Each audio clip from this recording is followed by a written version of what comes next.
Welcome back everyone. Finally, we're getting somewhere with the Corsa.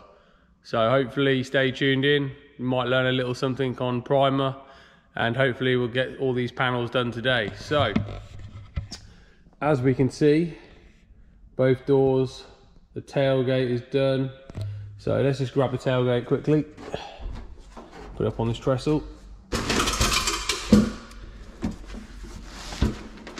I had to reprime it because I wasn't quite happy with it, but as you can see, got a little line going all the way through the middle here, and I think that looks pretty good, to be fair. I'm not gonna lie, I'm quite happy with it. The doors, I'm not being funny, but I am really chuffed with these doors. Like, what was in my mind is actually came forward and actually worked out for me. It was a lot of precise measuring to get these door handles to fit and a lot of thinking how I'm going to get the cables to work on it. But I think I'm about 90% there with them once I fit them all back up. But I am proper happy with that. Hopefully everyone will enjoy it when it's at the shows next year. Obviously my rear bumper's done, which I think looks quite nice too. Obviously with the wide arches, you all seen the car in the last episode, it's all prepped. I've put a bag over it just to keep dust off of it. Wings were prepped earlier in an earlier episode. I've still got these parts down here to sort out yet. There's a crack running along inside here, which I'm a bit annoyed about. This needs prepping and priming. This just needs prepping. This needs repairing. I think one of these is broke. Yeah, look, just there. That needs repairing. Front bumper is all primed. Let's flip that up so you can have a decent look at it. Yes, the corner of my workshop is very filthy right now, but I'm quite happy with that as well. And hopefully you lot will enjoy it when it's all painted and on the road as much as I will. So what we're doing today? Today I think we're going to be rubbing down on the primer, obviously. What I would like to do is roughly give you a guide on how to do it. So if you're at home doing your own DIY projects, you've got a little knowledge on how to rub it down, why we do it, what papers we're using.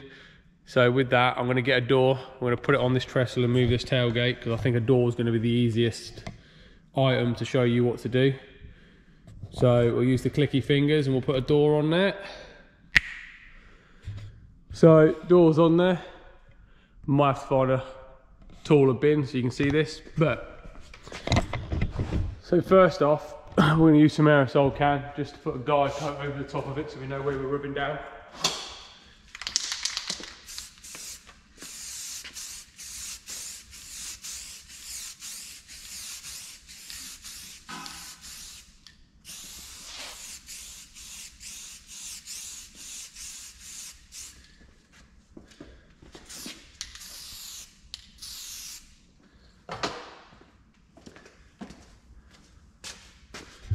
So as you can see, we've put a little bit of black aerosol on there. This just gives you a guide when you're blocking it down so you know where you've been and what you've done. We're going to be using a block, a dust extraction and a 320. So I'm going to time lapse this bit, but generally I'll just show you what to do with the block before I time lapse it. Let me just take this off. So when blocking down, obviously keep your block flat, rub in, but also try to go different angles with the block, as obviously panels are not dead straight, they've got curves in them, they do different things, and if there's bits like down here, if you haven't got the actual stuff to do it with, where I have a curved end for my block, I can fit in there and rub that down. If you can't, then I suggest you find maybe a bit of foam padding, maybe. You can always just do it by hand with a bit of just light rubbing back and forth. But with that done, I'm going to get this stage done. I'm going to use the block with a 320 over the whole door, which will time lapse, and then once that's done, we'll come to the next stage.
See you, yeah?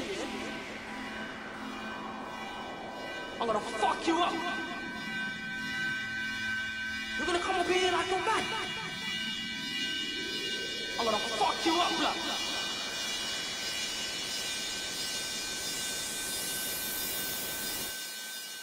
Something fresh.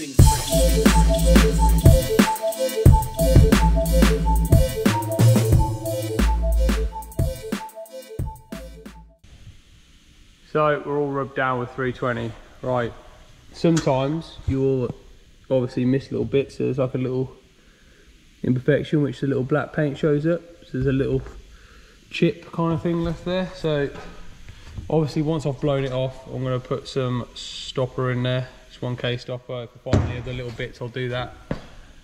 I'm just going to do that now, and then all you do is let that dry, rub it out with 320, and then I'll show you what we're going to do next.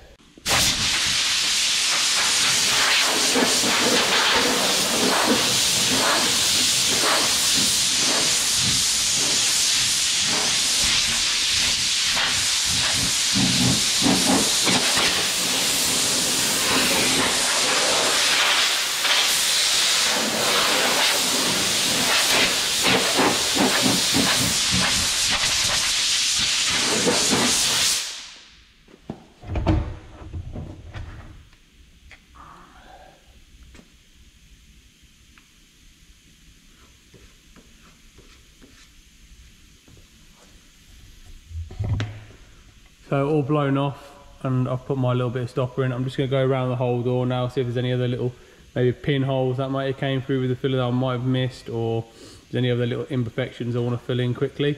So I'll do that off cam, and then when it's all dry we'll come back and we'll carry on. So that's all rubbed down on the stopper. So what we're going to do now is use some guide coat, just some Merca dry black coat. I'll put that over, and then we are going to use a soft pad with a 500 on it on the DA just to go over it, and then we're going to go 2000 it.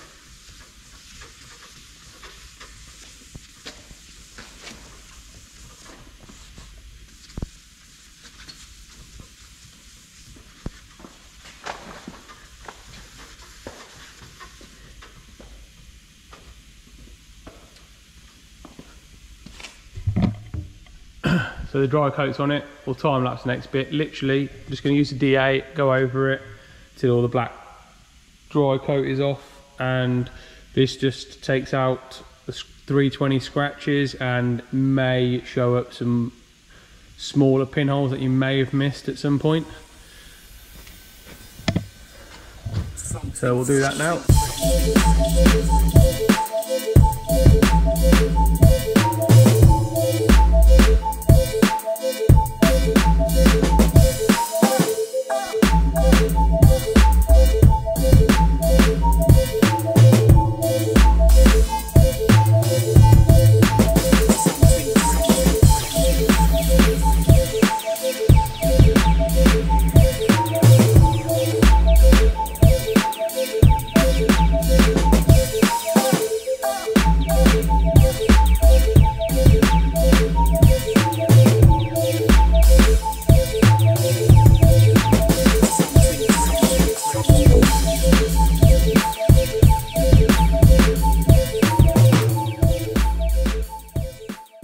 So that's that done. Right, I've got to do an extra stage because well, let's put it this way, I was being lazy and couldn't bother masking it up. So I've got primer overspray. Now you can just see it along here.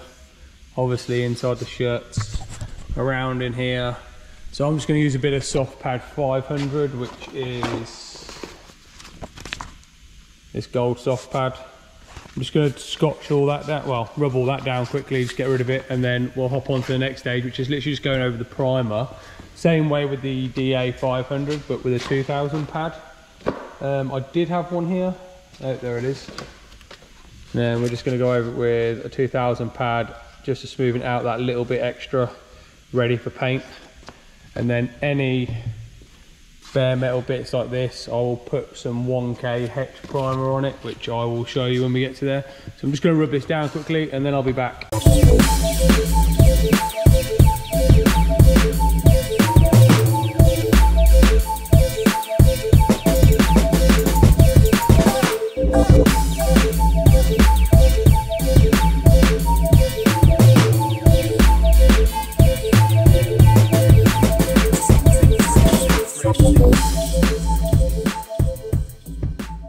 Well, this is the finished product, finished in 2000. Hope like everyone appreciates the amount of work that goes into prepping before paint. I think this is why like resprays cost a lot of money. It's obviously time, effort, making sure things are right. It's not just quickly run over it and then throw some paint on it. So, with that said, I am going to carry on with all these panels I've got floating around. I suppose there's one more little thing we could show you before I do it. I don't know if you're going to see it on camera. Give me a second, I'll get them and then I'll be right back. Right, I don't know if you're going to see this on cam, but we've done a little test piece on two of the rear bumper splitters. White with, I'd say, oh, I don't know, pearl in it maybe, a little bit of sparkle, whatever you want to call it. I don't know if you're going to see it glitter in the, I think you can just about see that on cam. There we go. So I am doing all my bits in Diamond Burst lacquer, it's called, even the car. So when it's in the sun, you will see it sparkle. I know, probably a little bit sad for some people, but I wanted something different on the Arden Blue. I didn't want to change the Arden Blue colour because I quite like the colour, to be fair. And why change something that works on the car? And plus I've done so much work and everything.